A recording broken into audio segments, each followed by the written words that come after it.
What was supposed to be a routine check within the waters of Trinidad and Tobago became a nightmare for an 8-member Grenadian crew aboard this vessel on Wednesday morning.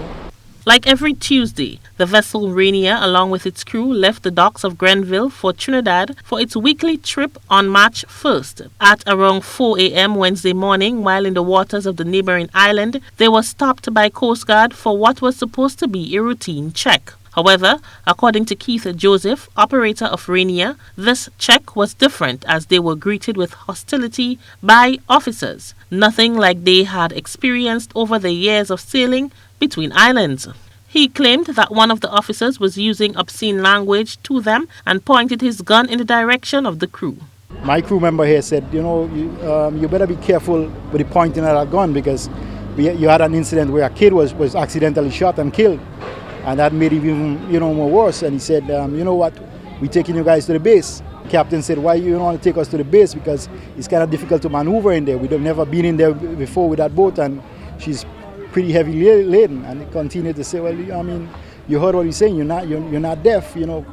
Bring the so-and-so boat in there. Joseph said the crew complied and followed the officers to the base of the vessel, but what happened next terrified them. Then, one guy, the same guy who boarded the boat, jumped on board and just pulled the captain off, pushed him off onto the docks.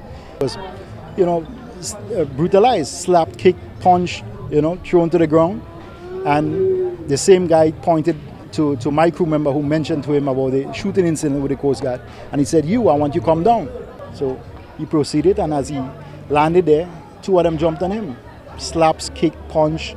He fell to the ground. They continued kicking him. I tried to shout to them to stop. The operators said they were scared for their lives at the moment. Few minutes later, one plain-clothed officer, who they concluded to be a superior, came to the docks and spoke to the Coast Guard. It was only after that encounter that the officers returned to the crew and told them that they can leave. The crew member was later hospitalized at the Port of Spain General Hospital for several injuries, one of which he now requires surgery for. While the matter was reported to the relevant authority, Joseph said he will not leave this undone, as his crew member needs to be compensated for his injuries and violation of his rights. But, these are the reasons that we're going to take it legally to make somebody responsible, because we cannot be responsible. This is not a simple surgery. It's not a cheap surgery.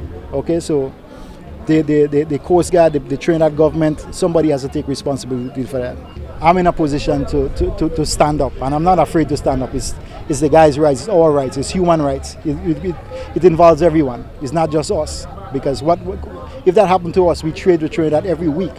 What will happen to a foreign vessel? People who can't speak English fall into their hands. Accuse Augustine, the young man who was hospitalized due to the incident, spoke of his injuries. I started speed blood, started pea blood on my face. I got a broken bone, both places on my face. Painful, I getting pain in the left side of my head.